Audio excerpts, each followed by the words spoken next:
Arin Solis had been warned about many strange customs while working as a junior mechanic on the drifting research station above the clouded world of Lyra Prime, but nobody had clearly explained what should happen if a human accidentally grabbed the wing of a Varelian queen during her forbidden flight.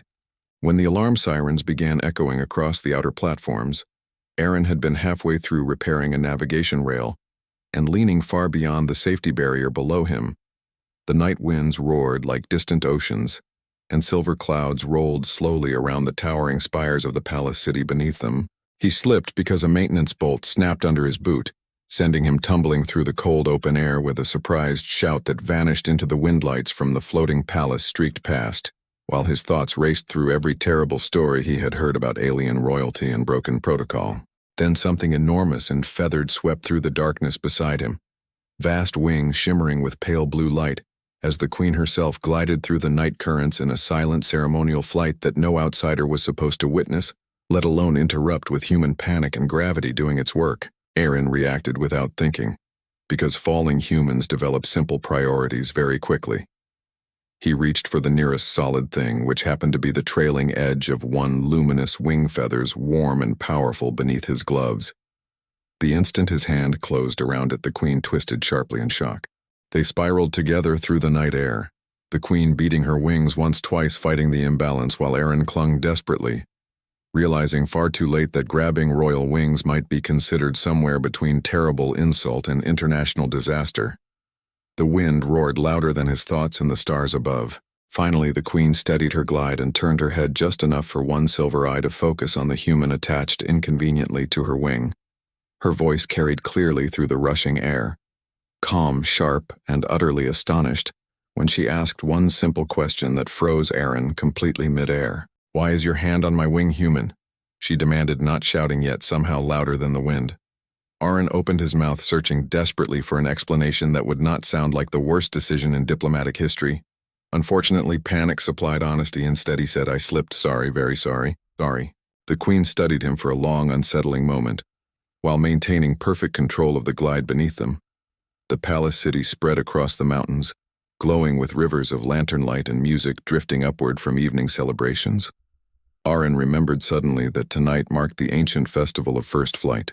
Only members of the royal bloodline were allowed to perform that ritual, soaring alone above the city, while the people watched from the terraces below, which meant thousands of eyes were probably witnessing a human mechanic hanging awkwardly from the queen's wing like misplaced luggage during sacred tradition right now. "If I let go," Arin said, carefully trying not to look down, "will you be offended or relieved because gravity seems interested in me tonight?" The queen made a soft, thoughtful sound that might have been amusement or calculation.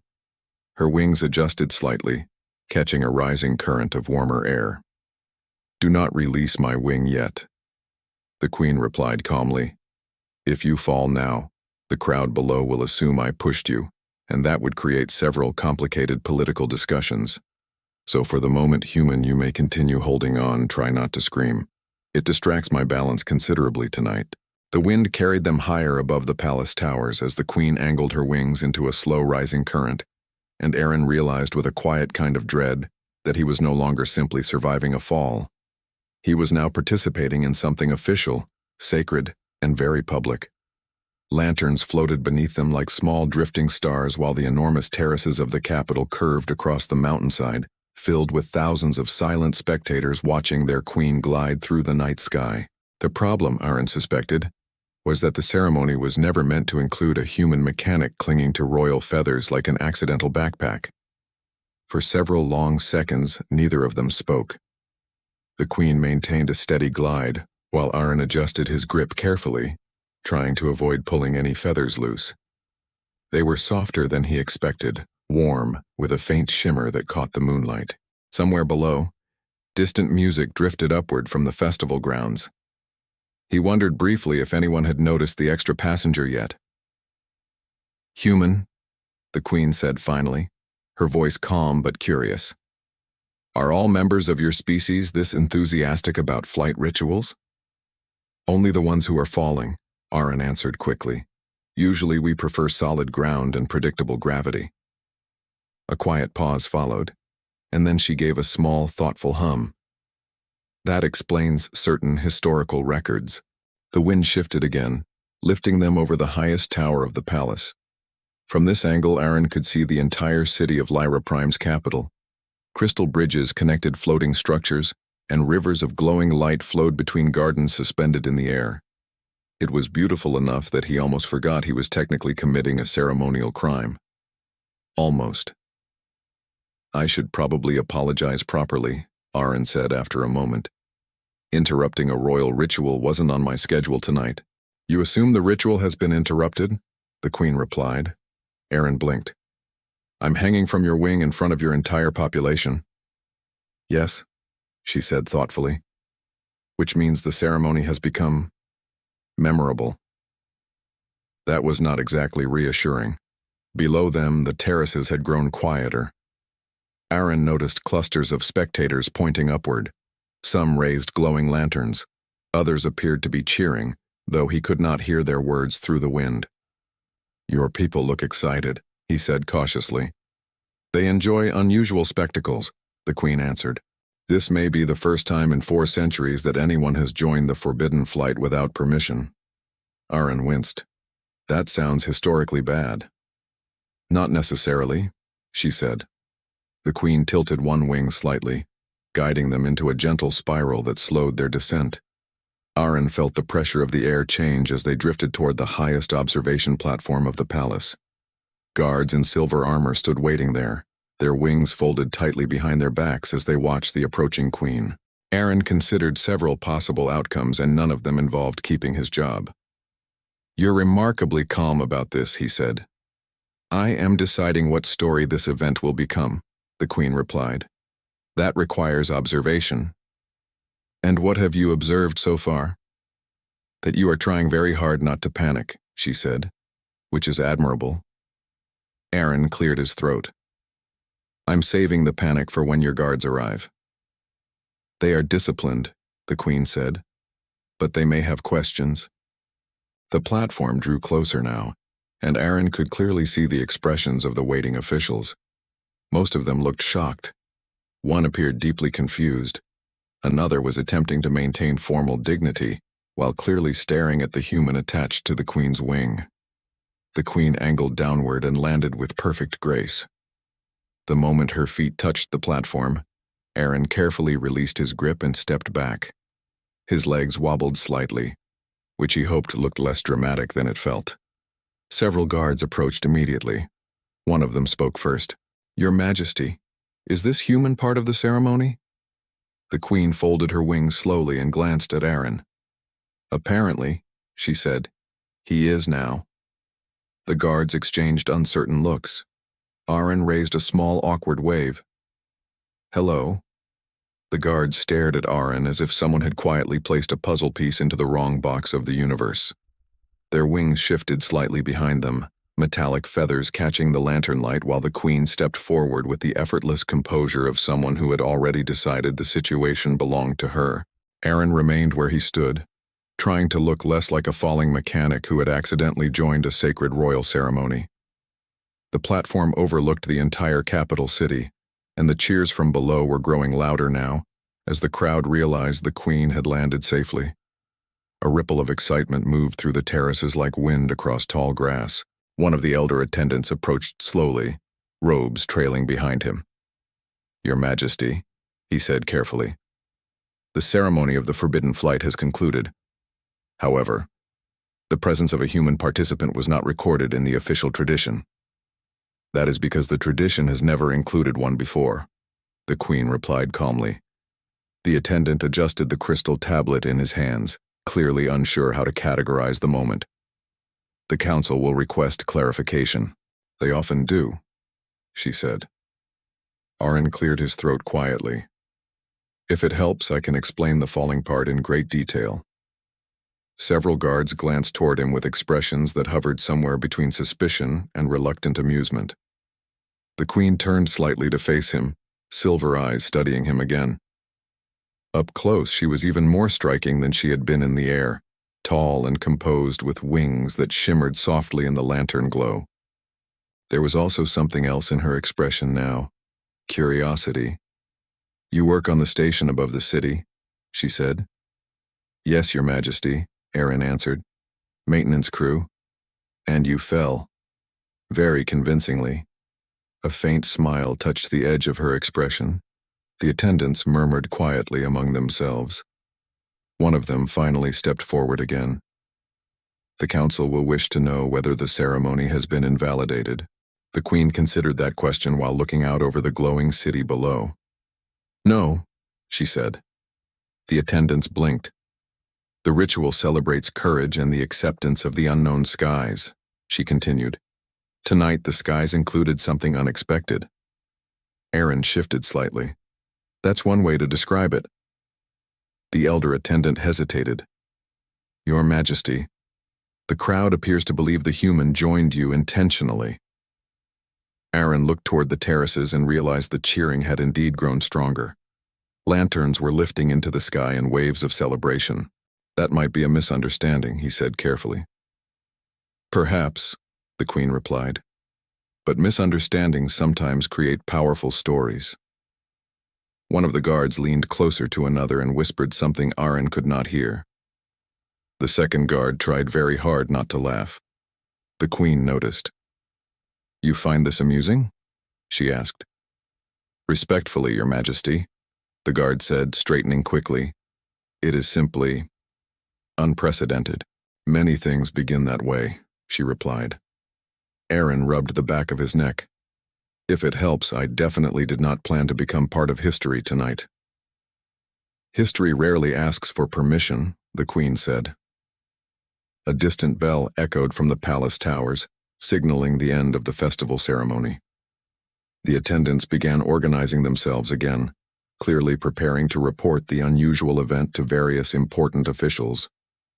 The Queen glanced once more at Arin. You will accompany me, she said. Arin blinked. To where? To explain, she answered calmly. He glanced at the rows of royal guards, the glowing palace corridors behind them, and the massive city waiting below. Well, he said slowly, this is definitely going to be a memorable maintenance report. The Queen's wings shifted softly behind her. I suspect, she said, this is only the beginning. The palace corridors of Lyra Prime were designed for beings who could fly. Arin noticed this almost immediately, as he followed the Queen through a vast hallway, where curved balconies opened into empty air, and lanterns drifted freely between pillars that stretched toward a ceiling of glass and starlight. Guards moved alongside them with quiet precision, their wings folded neatly as if even the architecture expected grace rather than human clumsiness. Arin walked carefully, still trying to understand how his evening had transformed from repairing a navigation rail into walking beside alien royalty through one of the most important buildings on the planet. The Queen moved with calm confidence, her long wings trailing faint blue light across the polished floor. You seem unusually quiet, she said without looking back. I'm calculating how many regulations I might have broken tonight, Arin replied. An impressive list, I imagine. Possibly a record. The Queen's lips curved slightly, though she hid the expression quickly as they reached a circular chamber filled with floating glass screens. Several advisors were already waiting inside. Their wings were darker than the Queen's, marked with patterns that shimmered when they shifted position. One of them stepped forward immediately. Your Majesty, the advisor said, the council has already begun asking questions about the ceremony. I expected that, the Queen answered calmly. The advisor glanced at Arin, his expression tightening slightly. And the human? Arin gave a polite nod. Still here? The advisor looked back to the Queen. Was the ritual compromised? No, she replied. The ritual adapted. The advisors exchanged uncertain looks. Arin leaned closer to the Queen and whispered quietly. That sounds like a diplomatic answer. It is, she said softly. Another advisor activated one of the floating screens. Images from the ceremony appeared instantly, showing the Queen gliding across the night sky with Arin clearly visible, holding onto her wing. The recording had already spread across the planetary networks. Arin winced. Well, he said, the good news is that my falling technique looks very dramatic. The Queen studied the image thoughtfully. The public reaction is unusually positive, one advisor reported while scanning the incoming data. They believe the human demonstrated bravery by joining the forbidden flight. That was not bravery, Arin said quickly. That was gravity. Another screen displayed messages from across the city. Citizens were celebrating the unexpected moment, sharing images of the Queen and the human flying together beneath the festival lanterns. The people enjoy symbols, the Queen said quietly. Arin crossed his arms. I'm not sure I qualify as a symbol. You represent curiosity, she replied. And curiosity is powerful. One advisor frowned. The council may not see it that way. The ritual is sacred. Yes, the Queen said calmly, which is why they will ask the human several questions. Arin looked between them. Several sounds manageable. They will be formal questions, the advisor clarified. Arin sighed. That sounds less manageable. The Queen stepped toward the center of the chamber, folding her wings with quiet authority. Prepare a council hearing, she instructed. The advisors hesitated briefly before nodding and moving to activate additional screens. Arin watched them work and then glanced toward the Queen again. Just to confirm, he said slowly, this hearing is about whether I ruined a ceremony. Partly, she replied. And the other part? She turned toward him, silver eyes thoughtful. They will want to understand why the sky chose you tonight. Arin blinked. I'm fairly certain the sky did not choose me, he said. A broken bolt did. The Queen tilted her head slightly. Sometimes, she said, the difference between accident and destiny depends on how the story is told. Arin looked at the glowing screens, the advisors preparing the council chamber and the recordings of their flight spreading across the city. This story, he said slowly, is getting bigger than I expected. The Queen nodded. Yes, she said. It is. The council chamber of Lyra Prime was suspended high within the central palace tower, a circular hall surrounded by open sky. Arin had never seen a room designed with so much empty space. Half the chamber had no floor at all, only curved platforms arranged like floating petals around a glowing center ring, where the Queen now stood calmly with her wings folded. The advisors had positioned Arin on a smaller platform beside her, one clearly meant for visitors who did not possess wings. The design was thoughtful, though Arin suspected it had rarely been used. Above them, translucent screens displayed the recording of the forbidden flight again and again. Each replay showed the same moment, the Queen gliding across the lantern-lit sky and a human suddenly appearing to grab her wing. If Arin had hoped the council would overlook the incident, the giant floating screens made that unlikely. Several council members arrived through the open air rather than the doors. They landed gracefully on the surrounding platforms, wings folding as they settled into their places. Their robes shimmered with patterns that suggested centuries of tradition. One of them, older than the others with silver markings across his wings, spoke first. Your Majesty, he said. The council acknowledges the completion of the forbidden flight ceremony. The Queen inclined her head slightly. Thank you. The elder counselor glanced toward Arin. However, he continued, the presence of a human during the sacred flight has raised questions. Arin raised a cautious hand. If it helps, he said, I didn't mean to join. A few council members exchanged quiet looks. The elder counselor remained calm. We understand the human claims the event was accidental. Claims? Arin repeated. The Queen stepped forward slightly. The fall was genuine, she said. I observed it directly. Another counselor spoke from the opposite platform. Yet the public believes the moment symbolizes unity between species. Arin blinked. That escalated quickly. The elder counselor turned toward the glowing screens again where thousands of messages from the city continued streaming in. Symbols influence the stability of our traditions, he said slowly. The council must decide whether this event strengthens or weakens the meaning of the forbidden flight. Arin looked at the Queen quietly. Is there a third option where everyone just agrees it was awkward and moves on? He asked. The Queen almost smiled. Another council member leaned forward. "Human," she said. "Why did you hold the Queen's wing instead of letting yourself fall?" Arin shrugged slightly. "I prefer living," he answered. A faint ripple of amusement passed through a few council members, though others remained serious. "And if you had known whose wing it was?" she asked. Arin considered the question honestly. "I still would have grabbed it," he said. "Falling gives you limited time for polite introductions." The Queen glanced toward him, her expression thoughtful again. The elder counselor folded his hands slowly. "Your answer is straightforward." "That's the human specialty," Arin replied.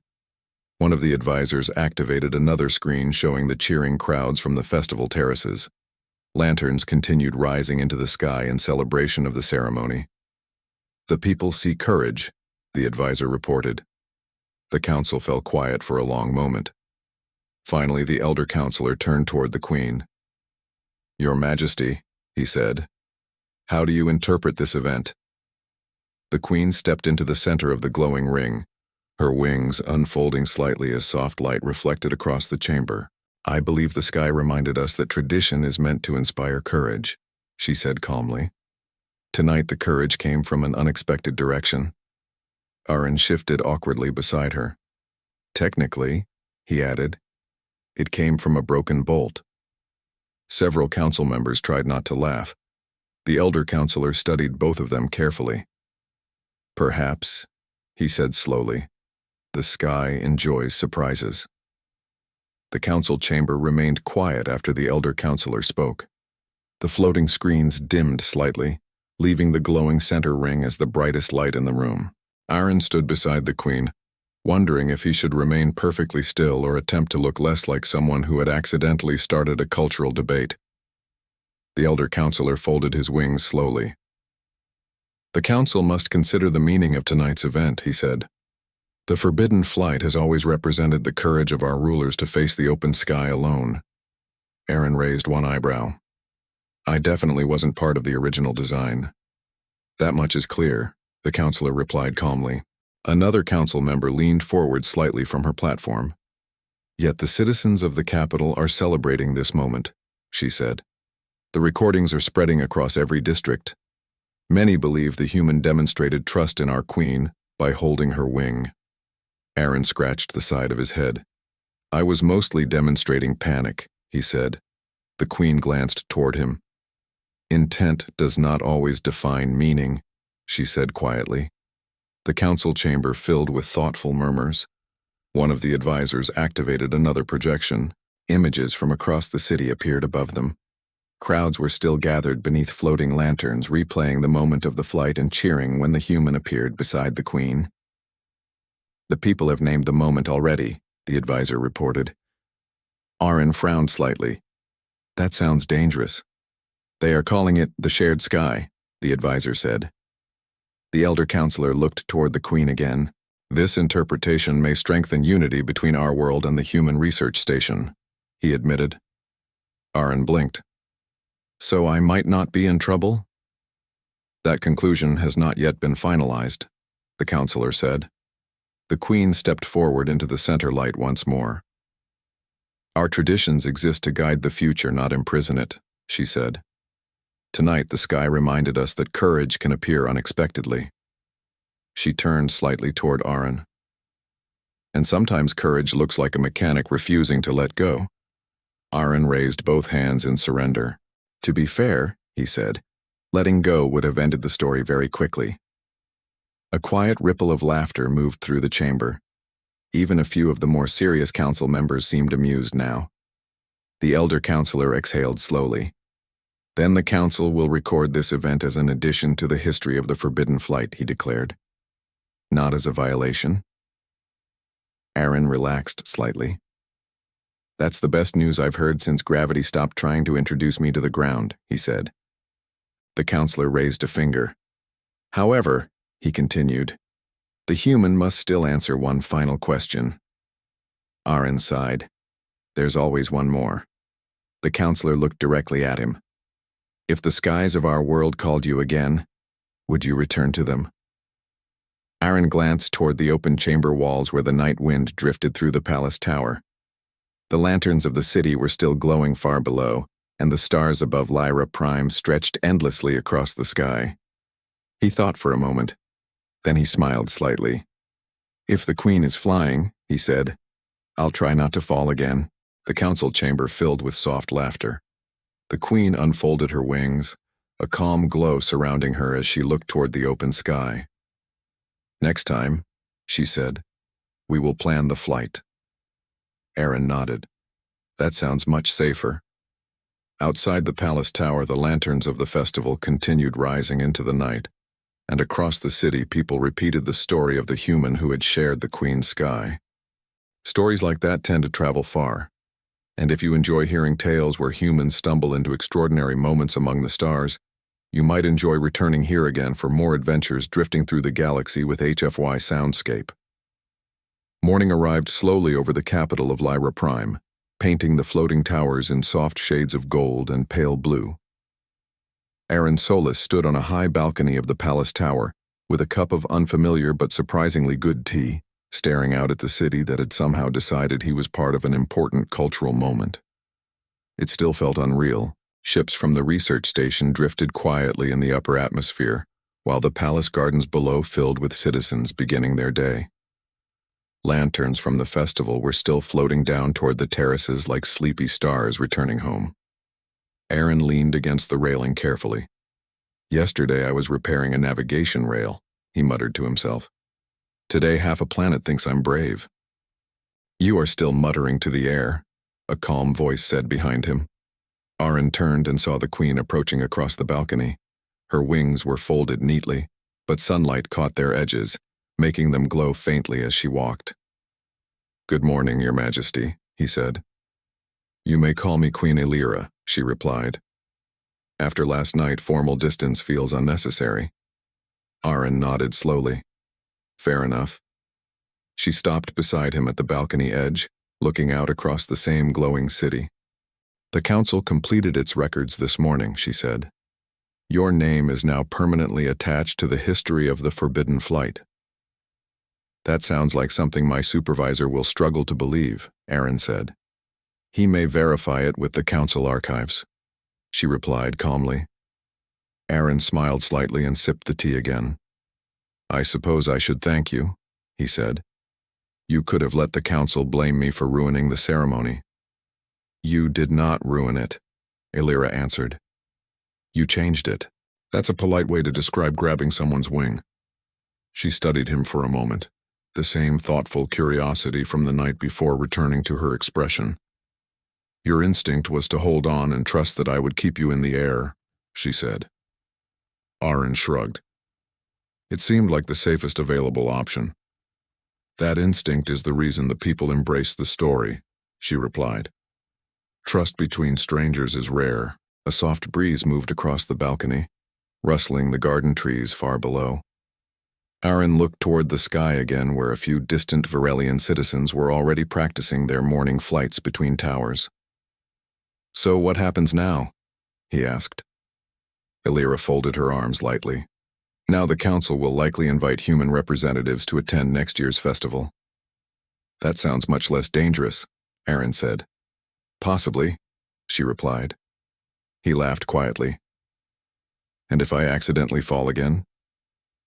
The queen allowed herself a small smile. Then I suppose we will add another chapter to the story. Arin looked down at the city one more time, still amazed that a simple mistake had turned into something people were celebrating. You know, he said, most maintenance shifts are much less interesting than this. Aelira turned toward the open sky, spreading her wings slowly. The skies of Lyra Prime are wide, she said. There's always room for unexpected stories. Arin finished the last of his tea. Well, he said, next time I'll try entering the sky intentionally. That would be appreciated, the queen replied. They both watched the sunlight rise over the floating city, where people were already retelling the story of the human who had shared the queen's forbidden flight. And somewhere out there, among curious listeners and lovers of cosmic tales, more stories like this are always waiting to be heard. If you enjoyed drifting through this one, sharing it with others who enjoy HFY adventures helps the journey continue. And subscribing to HFY Soundscape makes sure you don't miss the next unexpected flight among the stars.